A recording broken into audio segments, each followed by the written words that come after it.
прошу вас, помогите нам, кроме вас, это никто нам не поможет, мне и моей семье. Прошу, спасите, сохраните моего сына. Asuda Asmanlı Türkmenistan'ın hukuk koruyucularının saman astından göýberýän suwy. Bu jümleler bilen başlamagymyzyň esas sebäbi Türkmenistan ýurtdaşy bolan Olga Agayewanyň uruş galmagaly ýok bir ýurtda durasmanyň astynda ýitirmedilen ogluny gözleýär. Дайте мне увидеть живым и здоровым, я мама. Он мой единственный сын. Bugünkü gün Türkmen halkynyň ýurt içinde işsiz goýulmagy, adalet sistemasynyň çökkün ýagdaýy, her bir pursatda mertebeleriniň depelenmegi, ýurtdaşlanmady öz ýaşaýyş şertlerini gowlandyrmak üçin dünýäniň çarkynjygyna gidip gazanç etmeklige mejbur edýärler. Ýurtdaşynda hem bu rejimiň basyşy gowşany ok, gaýtam wagtyda olan pasportlary ýurtdaşyna çalyşyp bermekden ýüdürýärler. Şeýle emel döredilen kynçylyklar derarly. Germaniýadan deport edilen Ata Agayew öz ýurduna dolanyp gelende çüýrük rejimiň ahlaksyz nökerleri bilen ýüzbeýiz boldy. Olga Agayewanyň ogly bolan Ata Agayew 10-njy awgustda Germaniýadan deport edilýär. Şol gün Aşgabat aeroportuna gelende ony gyz dogany uzakdan görüp ýetişýär we baş atyp salamlaşýarlar. Emma Ata Agayewi näwelli şahslar umumy geçelgeden däldi, VIP geçelgeden geçirip Aşgabat Jitnikovdaky 6-njy bölüme akidilýär.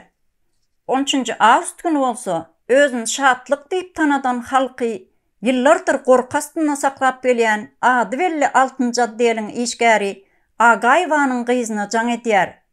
Ata Agayewiň ýagdaýy gowy, urulmady, kemsidilmedi diýip özüni şübheli alyp barandan soň maşgala agzalarynyň maglumatlaryny sorap başlaýar. Olga Agayewa polisiýanyň 6-njy bölümi şeýle hem Milli Howpsuzlyk Komitetiniň arasynda gatnap oglundan hiç hili habar alyp bilmeýär.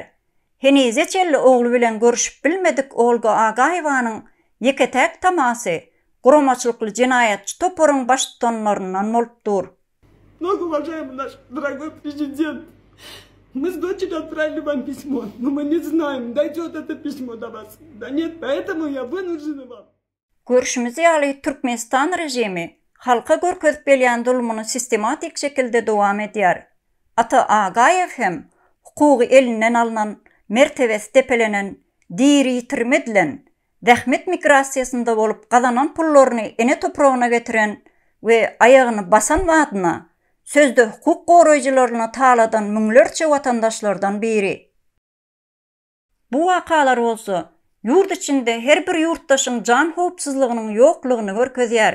Badyr belki türme günäsä adamlar basylmaz diýenler, polisiýa işgärleri şolar ýalyk işleri stasiýa goýup çygymyndan aňyrdy. Türmede kime ardyň aýsaň aýt. Sen bilýän biziň oýunumyzy, nähili oýunlar edýäs, 4 ýyl oturan adamlara nähili oýun görkezýäs, özüň belensiň. Nira çyksaň şoňa çyk, prezidentiň ardyň şikaýatyň eşden bolsa bugunlara düşmersiň diýilen ýaly gurullar aýdylýar. Oglumyzam şeýle türmede ejir çekýär, ýeter ýetmezçilikden, derman etmezçiliginden, ýaragsızlygyndan 20% sahyryny ýokary galýar. Ikide de koma gidilipdir, jan bermäniň bäri ýaly bolupdyr. Türkmenistanda konstitusiýon guruluşyň düýp göter ýykylandygynyň, kanunlaryň diňe bir tarapa işleýändiginiň subutnamasy bolup durýar. Bir taraplygy Birleşen Milletler Guramasy tarapyndan 3 sapar tasdiklanan Türkmenistanda göregen düz insan ogurlyklary, ýurt derejesindäki talaňçylyklar ýüze çykyp durýar. Muňa mysal etip bolsa, 2024-nji ýylyň 26-njy iýununda Türkiýeden Türkmenistana gizli ýagdaýda oğurlanıp kaçırılan Merdan Muhammedova misal getirse olur. Halkın üstünden oyun oynalıyar. Haysi oyun oynalıyar.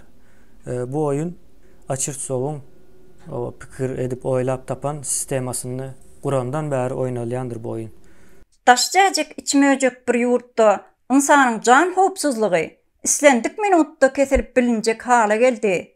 Türkmenistan beýleki ösen döwletler bilen diplomatik ara gatnaşyklar gurnamaga çalışýan, özüni şol döwletleriň hataryna görkezmek isleýän hem bolsa, Türkmenistan öz sada halk üçin howply bir döwlete öwrildi.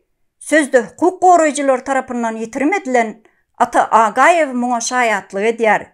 Ogluny görüp bilmedik Olga Agayewa bolsa, yurtda bolup geçen hadiselerden habardar etmäge batyrlyk görkezip bilen ýekeje bir misaldyr.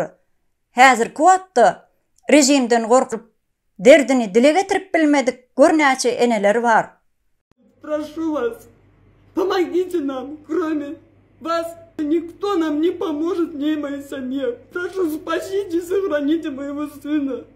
Дайте мне увидеть живым и здоровым. Я мама, он мой единственный сын. Прошу вас, умоляю вас.